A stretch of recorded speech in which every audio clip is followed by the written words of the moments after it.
Mga pagbasa ng mga salita ng makapangyarihang Diyos. Paglalantad sa mga Antikristo.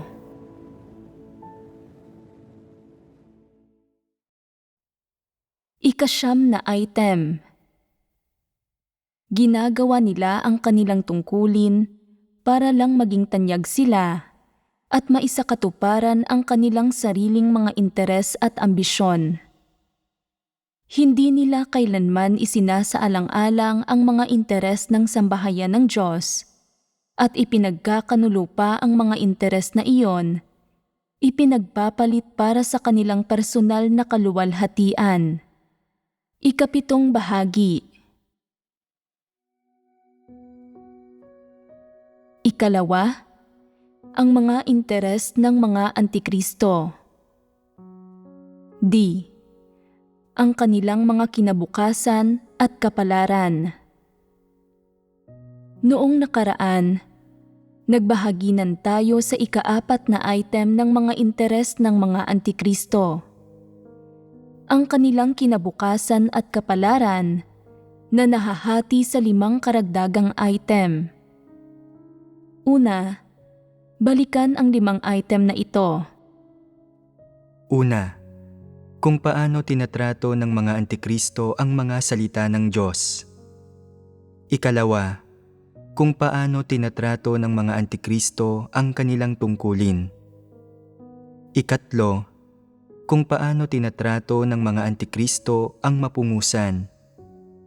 Ikaapat, kung paano itinuturing ng mga Antikristo ang titulong tagapagserbisyo. Ikalima, kung paano hinaharap ng mga Antikristo ang katayuan nila sa iglesia. Noong nakaraan, nagbahaginan tayo sa nauna sa mga item na ito, kung paano tinatrato ng mga Antikristo ang mga salita ng Diyos. Una, ginamit natin ang salitang mag-aral para ilantad ang isa sa mga pangunahing saloobin ng mga Antikristo sa pagtrato nila sa mga salita ng Diyos.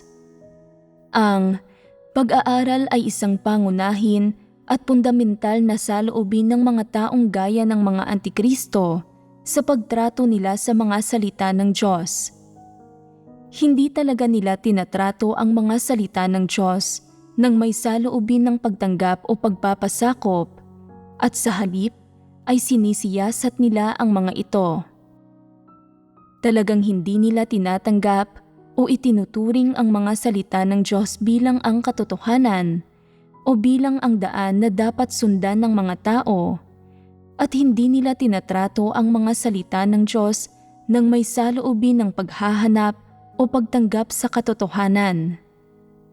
Sa halip, ang layo nila sa lahat ng bagay ay ang sarili nilang mga pagnanais at ambisyon, ang sarili nilang kinabukasan at kapalaran, at naghahanap sila ng mga hantungan, kinabukasan at kapalaran sa mga salita ng Diyos.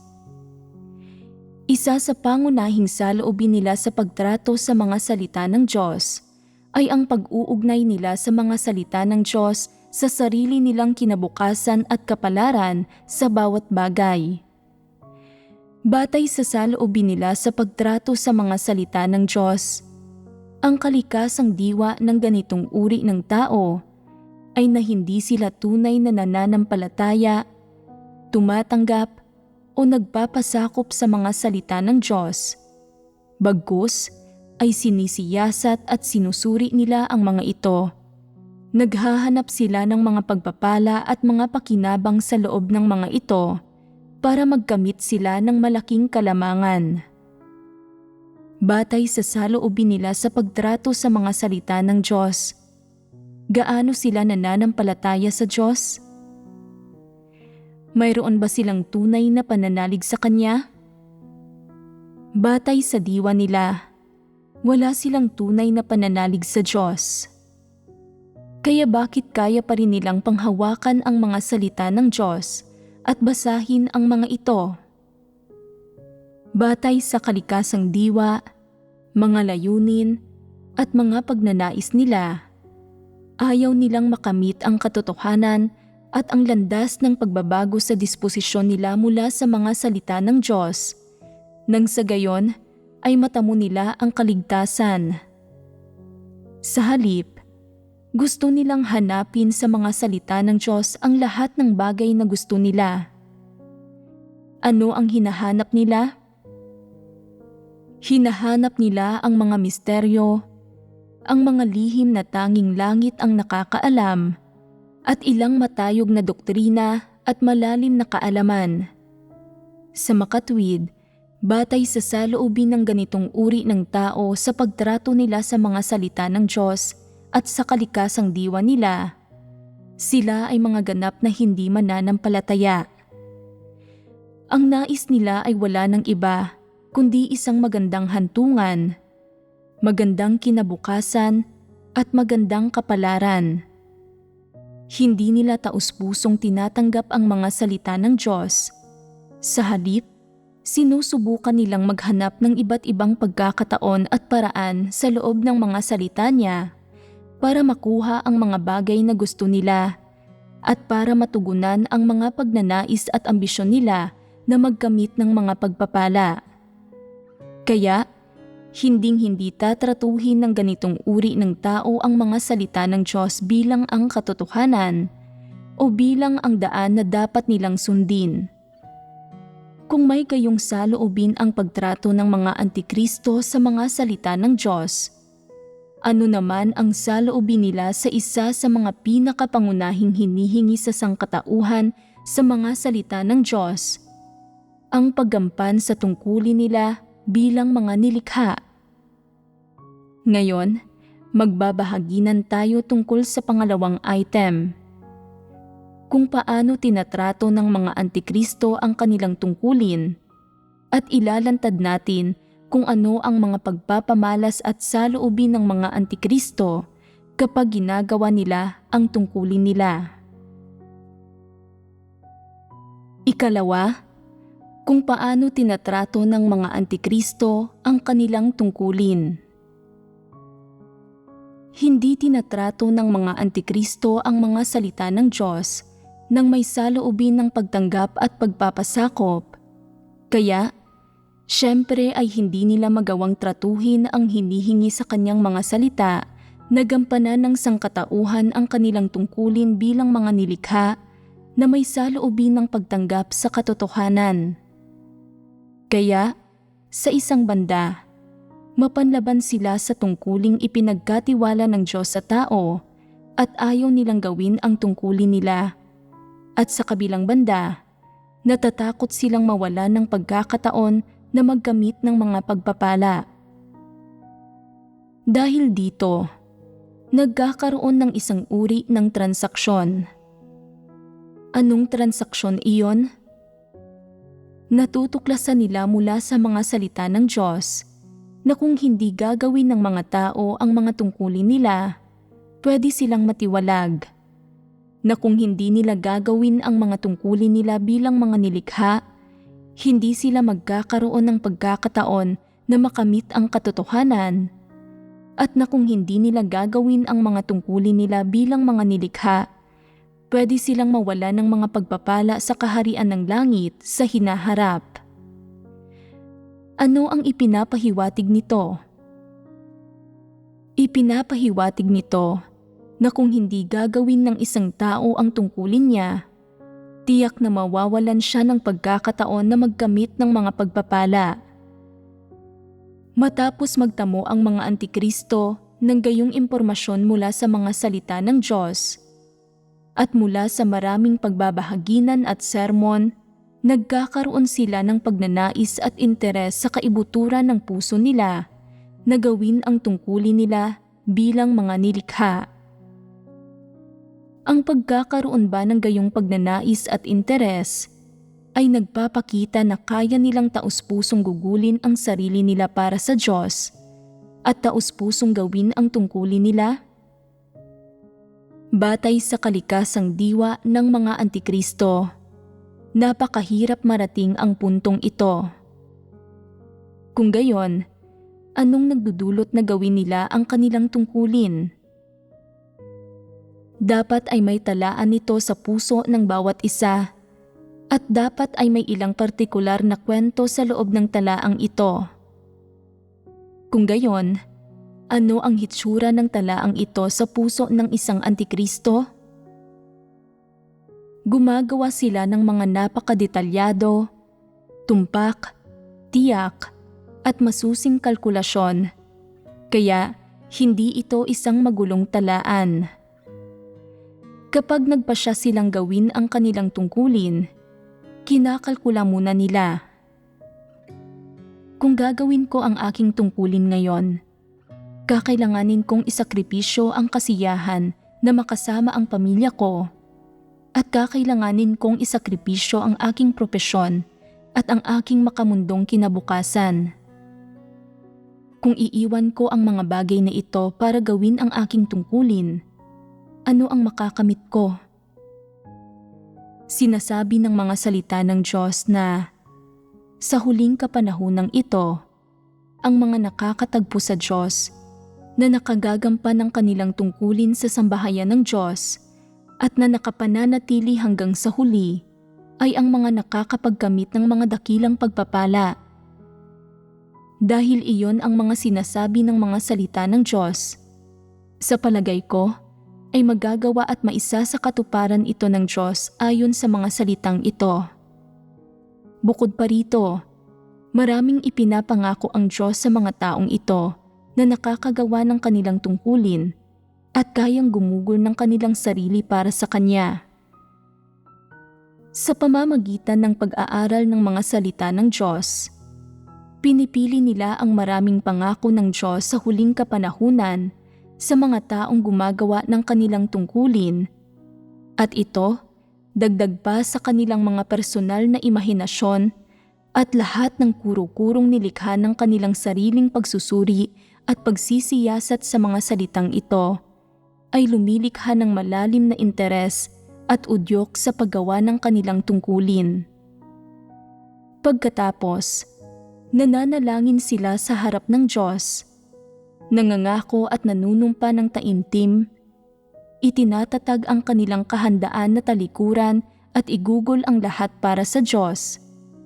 Naialay ang buhay na ito sa Kanya at bitiwan ang lahat ng kasiyahan at kinabukasan ng laman. Bagamat nananalangin sila sa ganitong paraan at tila tama ang kanilang mga salita, ang iniisip nila sa kaibuturan ay sila lang ang nakakaalam at ang Diyos. Tila dalisay ang kanilang mga panalangin at ang kanilang kapasyahan. Tila ginagawa lang nila ito para tuparin ang atas ng Diyos, upang gawin ang kanilang tungkulin at tugunan ang mga layunin ng Diyos. Pero sa kaibuturan ng kanilang puso, kinakalkula nila kung paano nila makakamtan ang mga pagpapala at matatamo ang mga bagay na nais nila sa pamamagitan ng paggawa ng kanilang tungkulin at kung ano ang maaari nilang gawin para makita ng Diyos ang lahat ng kanilang isinakripisyo at upang lubos siyang mapahanga sa kanilang ibinayad at sa kanilang nagawa, upang gugunitain niya ang kanilang nagawa at sa huli ay pagkakalooban sila ng kinabukasan at pagpapala na nais nila. Bago magpasyang gawin ang kanilang tungkulin, sa kaibuturan ng kanilang puso, punong-puno ang mga antikristo ng mga ekspektasyon tungkol sa kanilang kinabukasan, pagtatamo ng mga pagpapala, magandang hantungan, at maging ng isang korona, at malaki ang kanilang kumpiyansa na matatamo nila ang mga bagay na ito. Pumapasok sila sa sambahayan ng Diyos para gawin ang kanilang tungkulin ng may gayong mga intensyon at adhikain. Kaya, nakapaloob ba sa paggampan nila ng tungkulin ang sinseridad, tunay na pananalig at katapatan na hinihingi ng Diyos?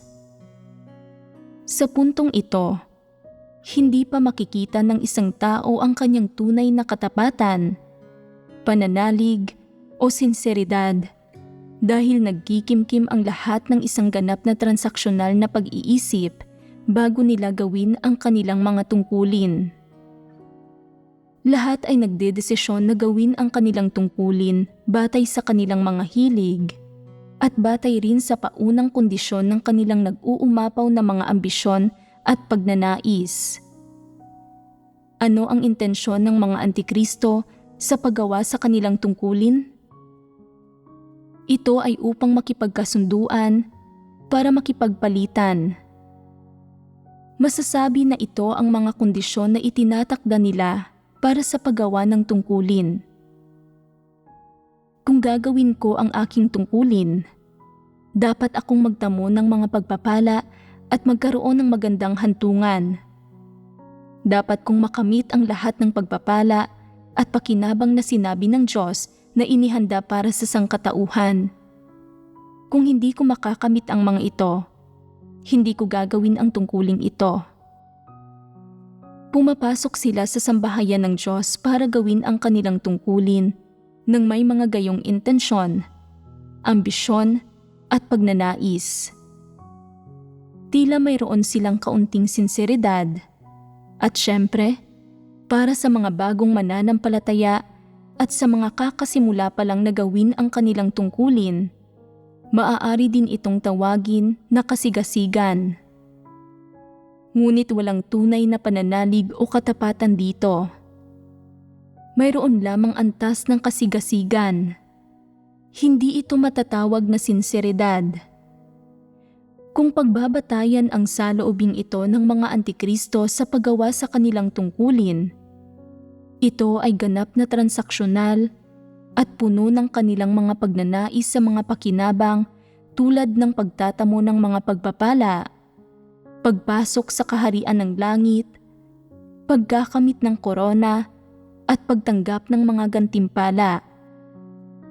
Kaya, sa panlabas, bago mapatalsik, mukhang maraming antikristo ang gumagawa ng tungkulin nila at mas marami na nga silang tinalikuran at pinagdusahan kaysa sa karaniwang tao.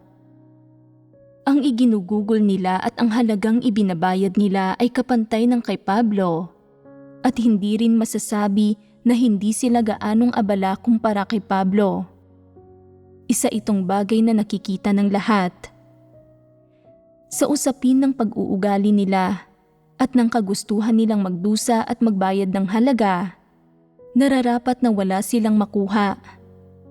Gayunpaman, hindi tinatrato ng Diyos ang isang tao batay sa panlabas niyang pag-uugali, kundi batay sa diwa niya, sa disposisyon niya, sa kung ano ang ibinubunyag niya, at sa kalikasan at diwa ng bawat bagay na ginagawa niya. Kapag hinuhusgahan at tinatrato ng mga tao ang iba, tinutukoy nila kung sino ang mga tao batay lamang sa panlabas na kilos ng mga ito, kung gaano nagdurusa ang mga ito, at kung anong halaga ang ibinabayad ng mga ito, at isa itong mabigat na pagkakamali.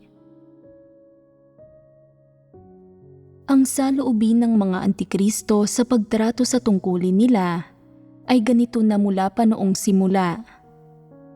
Pumupunta sila sa sambahayan ng Diyos para gawin ang tungkulin nila ng may mga ambisyon, pagnanais at mga transaksyon. Ito ang kinakalkula at pinaplano nila sa kaibuturan ng puso nila bago gawin ang kanilang tungkulin. Ano ang plano nila? Ano ang pinakapunto at sentro ng mga kalkulasyon nila? Naglalayon silang maggamit ng mga pagpapala, magkaroon ng magandang hantungan, at naglalayon pa nga ang ilan na makaiwas sa sakuna. Ito ang layunin nila. Paulit-ulit nilang sinisiyasat ang mga salita ng Diyos, pero kahit anong pagsisikap nila, hindi nila makita na ang mga salita ng Diyos ay pawang katotohanan, na nasa mga salita ng Diyos ang landas ng pagsasagawa at na kayang tulutan ng mga salita ng Diyos ang mga tao na malinis, magdamo ng pagbabago sa disposisyon at magkamit ng kaligtasan. Hindi nila makita ang mga bagay na ito gaano man sila magsikap na maghanap. gaano man nila basahin ang mga salita ng Diyos, ang pinaka-inaalala at pinahahalagahan nila ay walang iba kundi ang mga pagpapala at pangakong ipinagkakaloob ng Diyos sa mga tumatalikod, gumugugol, nagtitiis ng paghihirap at nagbabayad ng halaga para sa Kanya. Kapag natuklasan nila sa mga salita ng Diyos na ang pinaniniwalaan nila ay ang pinakasentro at pinakamahalagang nilalaman, para bang natagpuan nila ang kanilang kailangan sa buhay. Pakiramdam nila na tila magkakamit sila ng malalaking pagpapala at iniisip nila na sila ang mga pinakapinagpala at pinakamapalad na tao sa kapanahunang ito. Kaya naman, nagagalak sila sa kaibuturan ng puso nila. Nagkaroon ako ng magandang pagkakataon sa buhay na ito. Walang sino man sa mga apostol at propeta sa lahat ng nakaraang kapanahunan ang nakatagpo kay Kristo ng mga huling araw. Ngayon, sumusunod ako kay Kristo ng mga huling araw, kaya hindi ko pwedeng palampasin ang pagkakataong ito na magkamit ng malalaking pagpapala. Isa itong pagkakataon para magantimpalaan at makakuha ng korona. Hindi magkakaroon ng ganitong magandang kapalaran ang mga walang pananampalataya at gaano man nila natatamasa ang buhay na ito o gaano man kataas ang katayuan nila, malilipol silang lahat pagdating ng malalaking sakuna. Kaya, dapat kong bitiwan ang mga kasiyahan ng laman sa mundo dahil gaano ko man natatamasa ang mga bagay na ito, pansamantala at panandalian lamang ang mga ito. Tutuon ako sa hinaharap at magkakamit ako ng mas malalaking pagpapala at gantimpala at ng mas malaking korona. At kaya naman, sa puso nila, binabalaan nila ang sarili nila. Sa paggawa ng tungkulin ko, gaano man ako magdusa o gaano man ako maging abala, makulong man ako o mapahirapan, at kahit ano pang mga paghihirap ang maranasan ko, kailangan kong magpursigi, at higit pang magpursigi. Hindi ako pwedeng panghinaan ng loob. Kailangan kong tiisin ang lahat ng kahihiyan at dalhin ang isang mabigat na pasanin at magpursigi hanggang sa huling sandali. Naniniwala ako na ang sinabi ng Diyos na ang sumusunod hanggang sa katapusan ay tiyak na maliligtas, ay nakatakdang matupad para sa akin. Mayroon bang alinman sa mga ideya at opinyon na iniisip at pinaniniwalaan nila sa puso nila ang naaayon sa katotohanan? Wala sa mga ito ang naaayon sa katotohanan at wala sa mga ito ang alinsunod sa mga salita ng Diyos o sa mga layunin ng Diyos. Pawang mga kalkulasyon at plano para sa personal nilang kinabukasan at kapalaran. Sa kaibuturan ng puso nila, wala silang interes sa anumang hinihingi sa sangkatauhan na binanggit sa mga salita ng Diyos. Hindi nila pinapansin ang mga ito. Sa kaibuturan ng puso nila, nasusuklam at mapanlaban sila sa paglalantad ng sangkatauhan at sa mga hinihingi ng mga salita ng Diyos sa kanila at nagkakaroon pa nga sila ng mga kuro-kuro. Kaya, kapag nakikita nila ang mga salitang ito, nagiging mapanlaban sila sa mga ito at naaasiwa sila at pagkatapos ay nilalaktawan lamang nila ang mga ito nang hindi binabasa. Pagdating sa mga panghihikayat, pagpapagaan ng loob, paalala, awa at simpatya para sa sangkatauhan sa mga salita ng Diyos, nagpapakita sila ng paggayamot at ayaw nilang tumanggap at makinig. Naniniwala sila na hindi taus-puso ang mga salitang ito. Sa puso nila, nasusuklam at mapanlaban sila sa mga salita ng Diyos ng paghatol at pagkastigo at sa kanyang gawain ng mga pagsubok sa mga tao at ayaw nilang tanggapin ang mga ito at iniiwasan nila ang mga ito.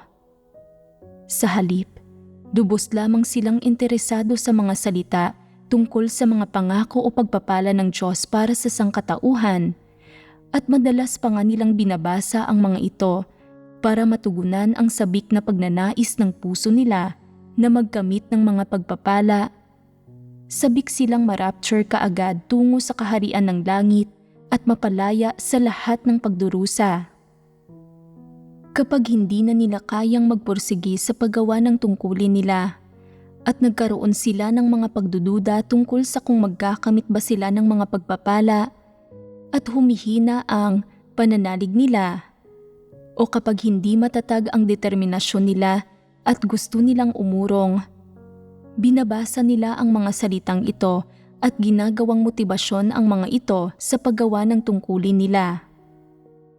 Hindi nila kailanman sinusubukang pagnilayan ang katotohanan sa mga salita ng Diyos sa alinman sa mga kabanata o sipi ng mga ito, at ayaw nilang maranasan ang paghatol ng mga salita ng Diyos kahit kaunti. Lalong ayaw nilang makilala ang sarili nila at malinaw na makita ang realidad ng malalim na katiwalian ng sangkatauhan sa pamamagitan ng mga salitang iyon ng Diyos na naglalantad sa tiwaling diwa ng sangkatauhan. Nagbibingi-bingihan din sila sa mga layunin, hinihingi at panghihikayat ng Diyos sa sangkatauhan. Hindi nila binibigyang pansin ang mga ito at tinatrato ang mga ito nang may saloobin ng walang paggalang at walang pakialam. Sa kaibuturan ng puso nila, naniniwala sila. Ang sinasabi at ginagawa ng Diyos ay isang formalidad lang. Sino ang makatatanggap nito? Sino ang makauunawa nito? Sino ang tunay na makakapagsagawa ayon sa mga salita ng Diyos? Ang mga salitang ito ng Diyos ay pawang hindi kinakailangan. Ang pinakamakatotohanan ay ang ipagpalit ng mga tao ang paggampan nila ng tungkulin nila sa mga pagpapala. Wala nang mas makatotohanan pa kaysa rito. Kaya, paulit-ulit silang naghahanap sa mga salita ng Diyos, at sa sandaling matagpuan nila ang landas na ito, itinuturing nila ang paggawa ng tungkulin bilang ang tanging landas sa pagkamit ng mga pagpapala. Ito ang mga layunin, pakay, at kaloob-loobang kalkulasyon ng mga antikristo kapag ginagawa ang tungkulin nila. Kaya, anong mga pagpapamalas at pagbubunyag ang ipinapakita nila habang ginagawa ang tungkulin nila na nagpapakita sa mga tao na ang diwa ng mga gayong tao ay isang ganap na antikristong diwa. Hindi aksidente na nakakayang gawin ng mga antikristo ang tungkulin nila. Tiyak na ginagawa nila ang tungkulin nila ng may sarili nilang mga layunin at pakay at pagnanais na magkamit ng mga pagpapala. Anuman ang tungkuling ginagawa nila, ang pakay at saloobin nila ay tiyak na hindi maihihiwalay sa pagkamit ng mga pagpapala, sa magandang hantungan at kinabukasan at kapalaran na iniisip at inaalala nila araw at gabi. Katulad sila ng mga negosyanteng walang ibang pinag-uusapan kundi ang trabaho nila. Ang anumang ginagawa ng mga antikristo ay pawang nauugnay sa kasikatan, pakinabang at katayuan. Lahat ng ito ay nauugnay sa pagkamit ng mga pagpapala at kinabukasan at kapalaran. Sa kaibuturan, ang puso nila ay punong-puno ng mga gayong bagay. Ito ang kalikasang diwa ng mga antikristo. Dahil mismo sa ganitong uri ng kalikasang diwa, kaya malinaw na nakikita ng iba na ang magiging pinakawakas nila ay ang maitiwalag. Sa mga salita ng Diyos, may mga hinihingi ang Diyos para sa lahat ng uri ng tao, at may mga hinihingi at malinaw siyang kasabihan sa lahat ng iba't ibang uri ng tungkulin at gawain. Ang mga salitang ito ay pawang mga hinihingi ng Diyos sa sangkatauhan, at dapat sundin at isagawa at tamuhin ng mga tao ang mga hinihinging ito. Anong saloobin mayroon ang mga Antikristo patungkol sa mga salita ng Diyos at sa mga hinihingi ng Diyos? Mayroon ba silang saloobin ng pagpapasakop? Mayroon ba silang saloobin ng mapagkumbabang pagtanggap? Tiyak na wala. Batay sa disposisyon nila, kapag pumupunta ang mga Antikristo sa sambahayan ng Diyos para gawin ang tungkulin nila, magagawa ba nila ito ng maayos ayon sa mga hinihingi ng Diyos at sa mga pagsasaayos ng sambahayan ng Diyos?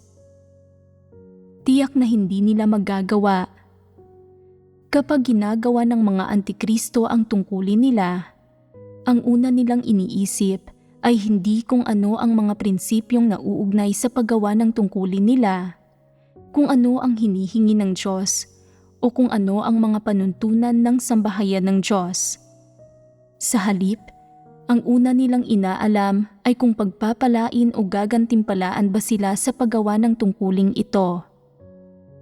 Kung hindi sigurado na pagpapalain o gagantimpalaan sila, ayaw nilang gawin ang tungkuling ito.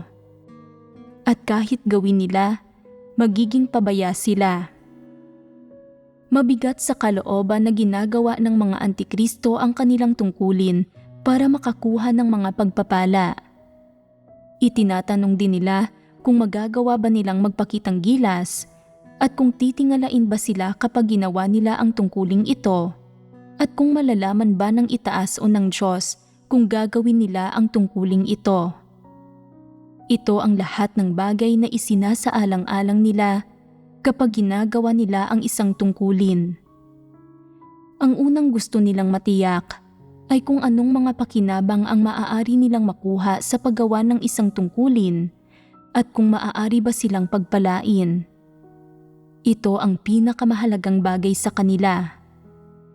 Hindi nila kailanman iniisip kung paano isaalang-alang ang mga layunin ng Diyos at suklian ang pagmamahal ng Diyos, kung paano ipangaral ang ebanghelyo at magpatotoo sa Diyos, nang sa gayon, makamit ng mga tao ang pagliligtas ng Diyos at matamo ang kaligayahan.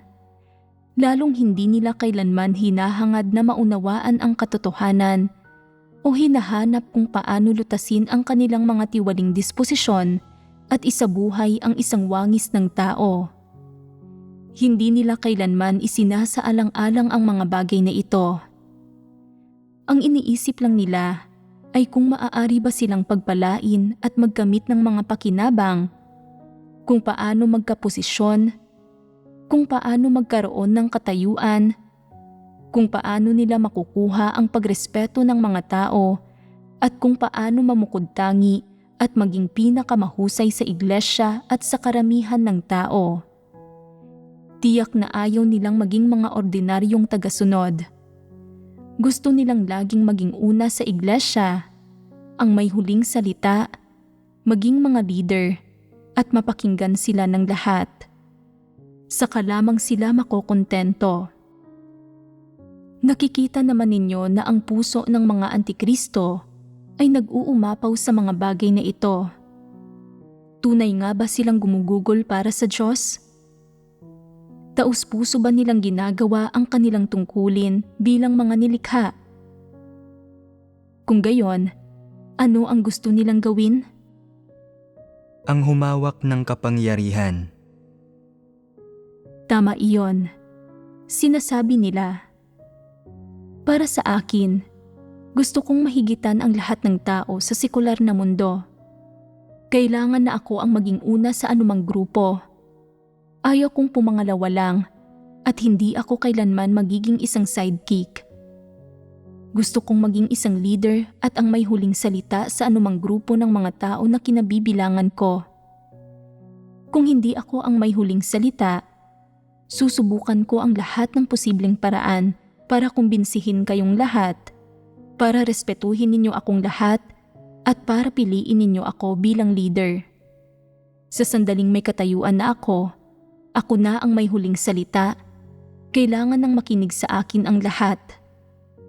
Kailangan na ninyong gawin ang mga bagay-bagay ayon sa paraang gusto ko at kailangang mapasailalim kayo sa kontrol ko. Anumang tungkulin ang ginagawa ng mga antikristo, sisikapin nilang ilagay ang sarili nila sa mataas na posisyon, sa isang nakalalamang na posisyon. Hindi sila kailanman makokontento sa kanilang posisyon bilang isang ordinaryong tagasunod. At ano ang pinakakinahuhumalingan nila? Iyon ay ang tumayo sa harap ng mga tao na inuutusan at pinagagalitan ang mga tao. Ipinagagawa sa mga tao ang kanilang sinasabi. Hindi nila iniisip kailanman kung paano gawin ng maayos ang kanilang tungkulin. Lalo nang hindi nila hinahanap ang mga katotohanang prinsipyo habang ginagawa ang kanilang tungkulin upang isagawa ang katotohanan at bigyang kasiyahan ang Diyos. Sa halip, nag-iisip sila ng husto ng mga paraan para mapatanyag ang sarili, para tumaas ang tingin sa kanila ng mga leader at itaas sila ng ranggo, upang sila mismo ay maging leader o manggagawa at mamuno sa ibang mga tao. Ito ang pinag-iisipan at inaasam nila buong araw. Hindi pumapayag ang mga antikristo na pamunuan ng iba, ni hindi sila pumapayag na maging ordinaryong tagasunod, lalo na ang manahimik na lamang habang ginagawa nila ang kanilang tungkulin nang walang nakukuhang atensyon. Anuman ang kanilang tungkulin, kung hindi sila maaaring maging bida, kung hindi sila maaaring maging mataas sa iba at maging leader ng ibang tao, nagiging nakababagot para sa kanila ang paggawa ng kanilang tungkulin at nagiging negatibo sila at nagsisimulang tamarin. Kung walang papuri o pagsamba ng iba, lalong hindi ito interesante sa kanila at lalong wala silang pagnanais na gawin ang kanilang tungkulin. Ngunit kung maaari silang maging bida habang ginagawa nila ang kanilang tungkulin at sila ang may huling salita, lumalakas sila at handang danasin ang anumang paghihirap. Palagi silang may personal na mga layunin sa pagganap sa kanilang tungkulin at gusto nila na palaging mamukod-tangi bilang isang pamamaraan para matugunan ang kanilang pangangailangan na talunin ang iba at matugunan ang kanilang mga pagnanais at ambisyon. Habang ginagawa ang kanilang tungkulin, dagdag pa sa pagiging masyadong mapagkompetensya, nakikipagkompetensya sa lahat ng bagay para mamukod-tangi, manguna, mangibabaw sa iba. Iniisip din nila kung paano mapanatili ang kanilang kasalukuyang katayuan, reputasyon at katanyagan. Kung may sino mang nagbabanta sa kanilang katayuan o katanyagan, walang nakakapigil sa kanila at walang awa sa pagpapabagsak at pag-aalis sa taong ito. Gumagamit pa nga sila ng kasuklam-suklam na mga kaparaanan para supilin iyong mga nagagawang hangarin ang katotohanan na gumagawa sa kanilang tungkulin ng may katapatan at pagpapahalaga sa responsibilidad. Puno rin sila ng inggit at pagkamuhi sa mga kapatid na gumaganap ng mahusay sa kanilang tungkulin. Namumuhi sila lalo na sa mga iniendorso at inaaprubahan ng iba pang mga kapatid.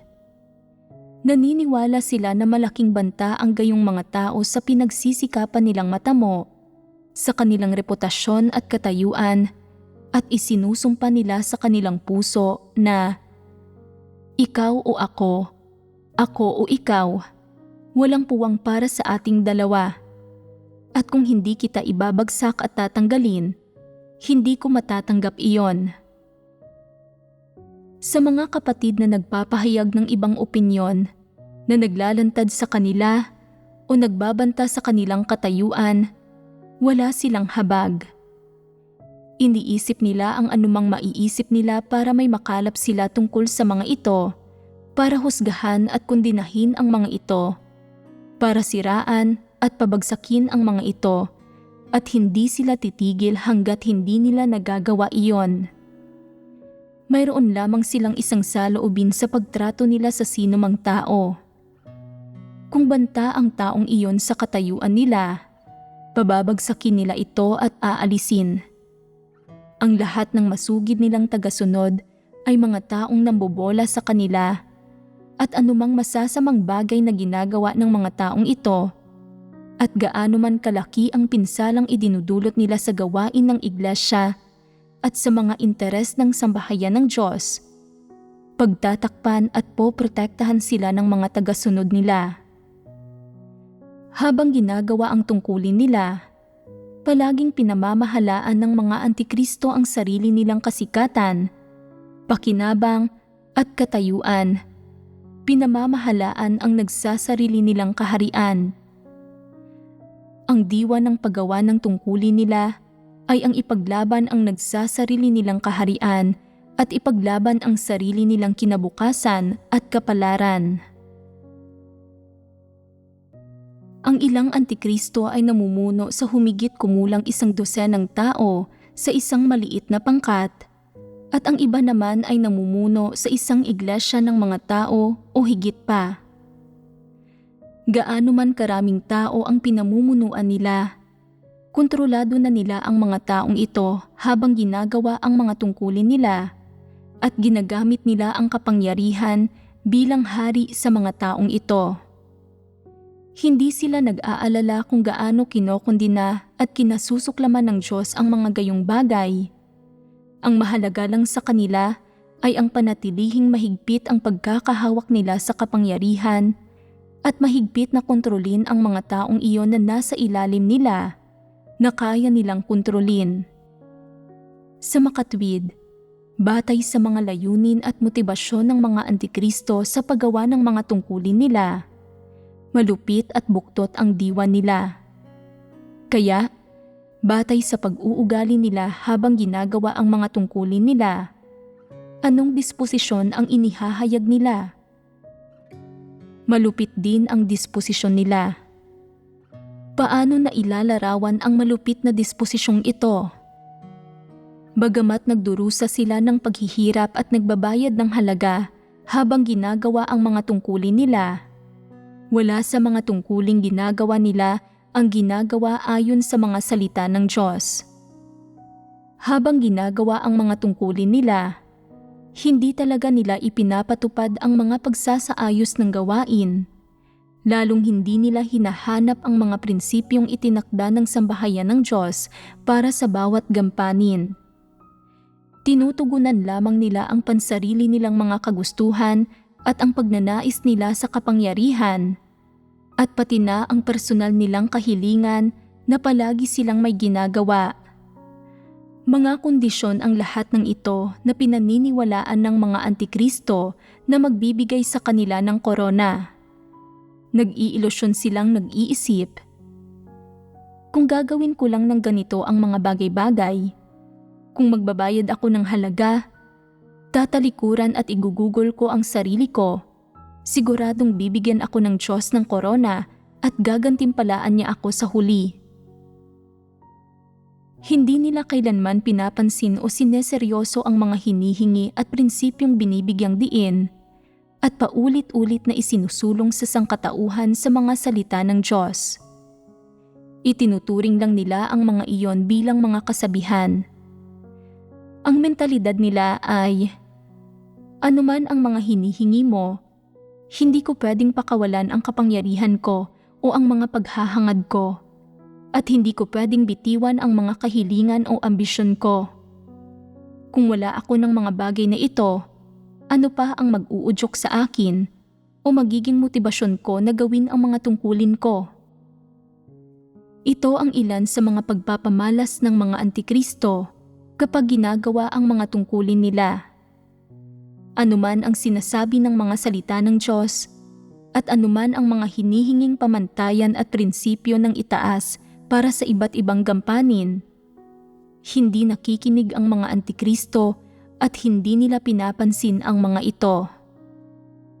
Gaano man kapartikular ang mga salita ng itaas, gaano man kahigpit ang mga hinihingi tungkol sa aspektong ito ng gawain, nagkukunwari silang hindi nakaririnig o hindi nakauunawa at kumikilos pa rin sila ng walang ingat at basta-basta at nanggugulo sa ibaba. Gumagawa ng mga bagay-bagay ayon sa sarili nilang mga layunin.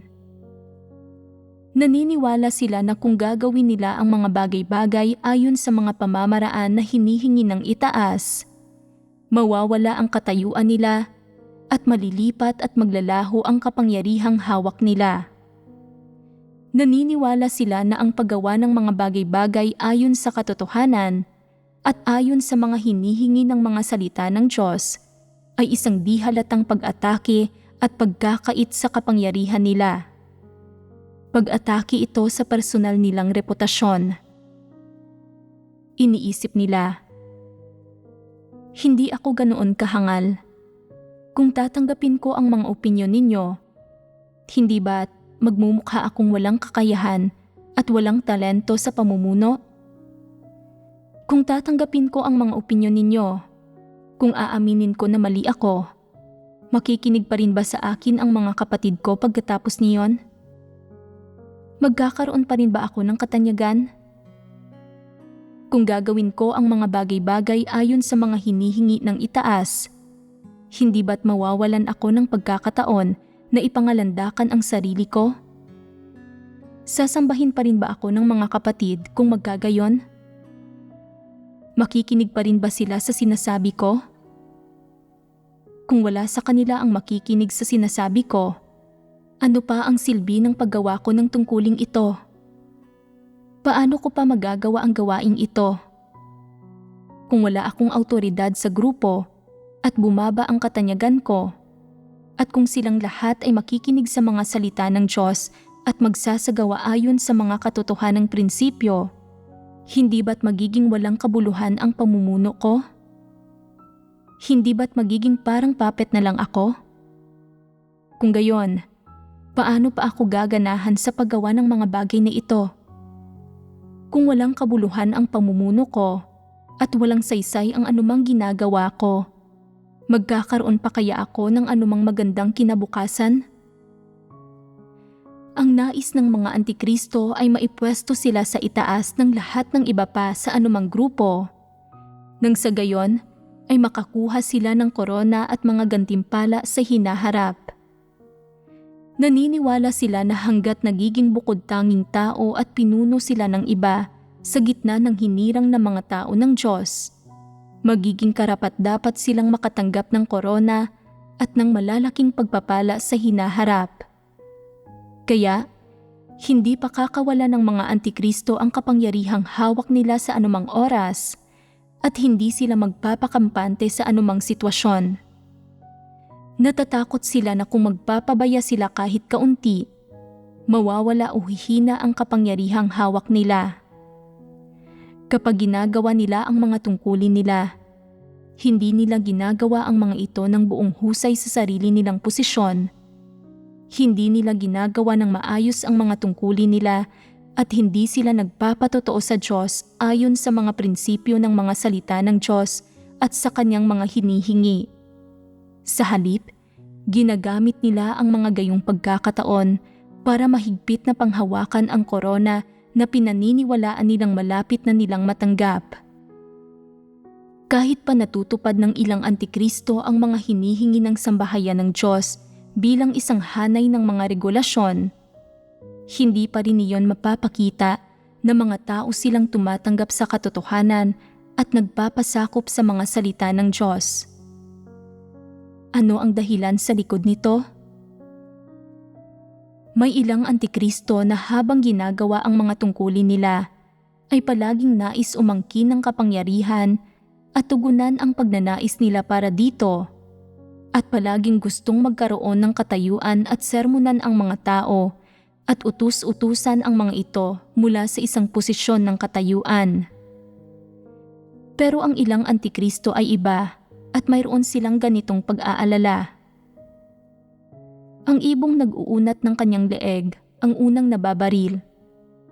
Ibig sabihin, ang sino mang sumusuong sa panganib at nagkakamali, siya ang magdurusa.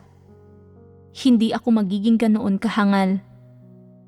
Kahit gaano ako kahusay, 30% lang ang ibibigay ko at ititira ko ang 70% para sa sarili ko bilang reserba. Dapat akong magtira ng kaunti. Anuman ang sabihin o hilingin ng sambahayan ng Diyos sa akin, sa panlabas ay sasang-ayon ako at hindi ako magiging isang taong nanggagambala o nanggugulo. Kung sino man ang namumuno, susunod ako at sasang-ayon ako sa anumang sasabihin niya. Magiging ayos lang ako basta't susundin ko ang mga regulasyong ibinigay ng itaas at hindi ako lalabag sa mga iyon. Tungkol naman sa paglalaan ng katapatan ko sa Diyos at taus-pusong pagugol ng sarili ko para sa Kanya, hindi na ito kailangan pa. Gugugol ako ng kaunting pagsisikap sa paggawa ng tungkulin ko.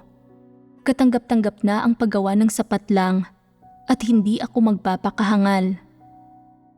Anuman ang gawin ko, kailangan kong magtira ng kaunti para maiwasan ko na walang matanggap at na wala akong maipakitang resulta sa huli. Ang ganitong uri ng Antikristo ay naniniwala na isang kahangalan para sa iba na umako ng mga responsibilidad sa paggawa ng mga tungkulin nila at na palaging sumuong sa panganib para lutasin ang mga problema at na hindi siya dapat maging ganoon kahangal.